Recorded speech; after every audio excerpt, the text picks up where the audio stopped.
bekas staf para presiden, sekarang lagi Istirahat. sedang gigit-gigit juga. Saudara sekalian, saya sekali ingin mengatakan bahwa inilah sahabat-sahabat Hariman, ya, bukan sekedar audiens yang kenal sekali lihat. Saya berkali-kali menghadiri acara ini. Kebetulan saya juga salah satu yang ikut mendirikan Indemo, jadi saya kenal betul tokoh-tokoh yang sering hadir di acara Malari dan Indemo, dan saya sangat kenal. Jadi saya yakin yang hadir sini sudah merasa keluarga Bang Hariman. Jadi sakitnya Bang Hariman, bahagianya. Kalau bahagia Bang Hariman sering terus bagi sama kita. Kadang sendirian. Ibu Bang Hariman sedih kantong. Tangannya kayak ada mata.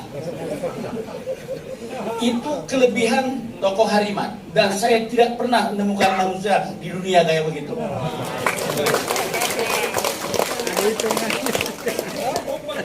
Gak tahu itu. Manusia unik. Jempol jarinya ada mata. Saya yakin semua aktivis kekurangan kuliah pasti ada Bang Hariman. Saya tidak ada Hariman. Kita semua. Jadi memang Hariman ini di samping kakak kita, bapak kita, ya, yang membantu. Bukan apa ya. Kalau ada yang bangkrut dia, saya itu yang sampai pikir Bang Rizal, saya bilang, kok nggak habis duit Bang Hariman nih? Ya Allah, itulah hikmahnya. Orang sering membagi rezeki. Dan datang rezeki yang datang tiba-tiba yang kita tidak tahu dari mana. Ayat berapa itu Bang ini? Eji. Ayat berapa itu? Kalau kita sering membagi orang rezeki pada orang lain, maka akan datang rezeki yang tidak disangka-sangka. Oke. Sekarang saudara sekalian, sebelum kita masuk ke cara Bang Hariman, kita akan memutar. Ini diputari penting untuk kita mengingat kembali, ya, kan jejak sejarah kita, pandangan kita, ya, pikiran kita, ya, relasi-relasi kita di dalam satu peristiwa sejarah, ya. Apa yang terjadi ini bisa menggambarkan kalau sudah ada sekelompok orang anak beranak berkuasa di dalam satu kekuasaan, menguasai sumber daya ekonomi dan politik, maka kita pastikan itu bukan demokrasi. Kita kembali kepada era-era otoriter. Kita tidak ingin sejarah ini berulang. Pada Soekarno diangkat seumur hidup, jatuh tahun 65. Semua orang oke, hidup Bung Karno seumur hidup. Pak Harto, presiden bapak pembangunan, tidak seumur hidup, tapi setiap pemilu 5 tahun sebelumnya udah tahu suatu bakal menang, Bang. Kata pers asing pada waktu itu. Sampai dia berkuasa 32 tahun. Kalau ada zaman era reformasi ini ingin mengutak-ngatik konstitusi yang sudah ditetapkan sebagaimana cita-cita reformasi pembatasan jabatan presiden 2 kali itu, tentu ini merusak demokrasi. Maka ketika Megawati kemarin di acara Rakernas ya, ulang tahun, stop 2 periode untuk Pak Jokowi itu, saya yang salah satu dengan Bang Hariman bahagia, dengan Bang Rizal tentunya.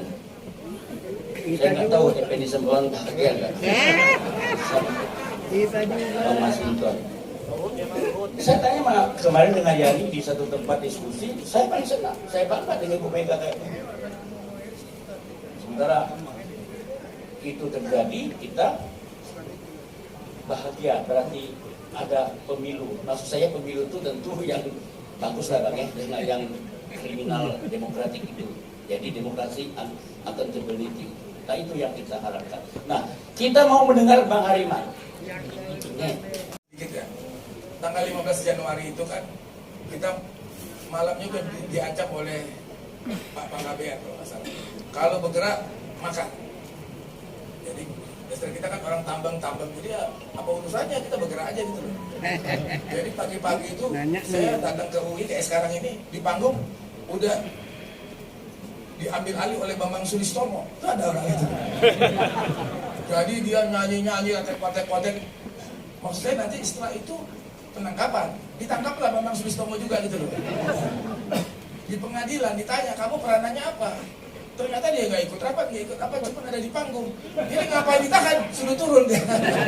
Jadi nanti kalau ada apa-apa, bursa yang ditangkap. Tapi enggak lah, kita nggak usah takut lah. Karena begini, justru saya untuk 15 Januari ini saya sebenarnya terus terang sudah mulai agak mau ngapain lagi sih gitu. Karena kita 23 tahun selalu mengingatkan supaya demokrasi itu harus menjadi budaya, membudaya dalam prakteknya, yaitu dalam dunia politik. Karena demokrasi itu bukan apa ya, sesuatu yang ada hubungannya dengan hubungan perpolitikan. Jadi dalam pembentukan pemerintahan, di mana saya nanti akan minta saudara Sidra, saudara Jainal, dan saudara Putri Sitompul untuk minta waktu saudara-saudara untuk 5 menit menerangkan ada batasan-batasan kalau kita berbicara mengenai demokrasi. Jadi kita juga tadi malam, kemarin malam ya, tanggal 12 malam itu tiba-tiba saya juga ditelepon oleh Rinjani, panitia di sini. Kita dihubungi oleh pengelola BIM, dibilang bahwa acara kita harus dipindah. Kenapa? Karena mau ada sterilisasi, karena katanya presiden mau datang. Jadi saya bilang begini, boleh aja. Mereka tawarkan pindah atau ditunda. Saya bilang sama teman-teman, datengin aja dulu, tanya apa alasannya. Rupanya tadi, jadi datang dari Angkatan Laut karena mereka kebetulan mau wayangan, mungkin dikira Pak Jokowi mau datang, jadi harus steril, kita diikuti. Kalau saya bilang gini aja deh, tanya sama mereka, berani nggak mereka bikin surat resmi pada kita? Ternyata mereka berani dari suratnya. Nah kalau udah diterima itu, saya bilang oke, kita mundur, karena kita paham. Tapi dalam hati saya begini, kita udah dapat izin, udah polisi izin apa? Tahu-tahu ada presiden mau datang, kita disuruh mundur. Ya masuk akal, tapi kalau dia yang datang kita yang udah siapkan, harusnya kan dia periksa dulu gimana acaranya, kayak apa. Padahal kan lain istilahnya nih, lain tempat, lain jamnya. Kita jam 3, jam kayak kita hari-hari seperti sekarang jam 11, mereka jam 7 malam. Tapi ya udahlah, itulah saya bilang yang disebut apa namanya, Jawa ini memang masih pengaruh COVID sedikit.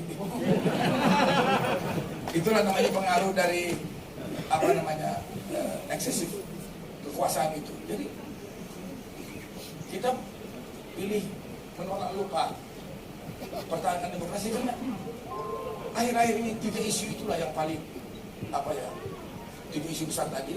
Kok tiba-tiba ada orang pikirannya mau 3 periode, ada orang pikirannya mau tunda pemilu, ada orang pikirannya mau perpanjang tanpa alasan yang kuat. Kalau penunda pemilu nggak ada duit, kenapa bikin IKN misalnya gitu?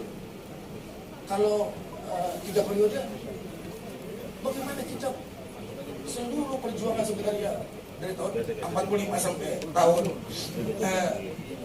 98 sebenarnya itu karena bahasa Indonesia.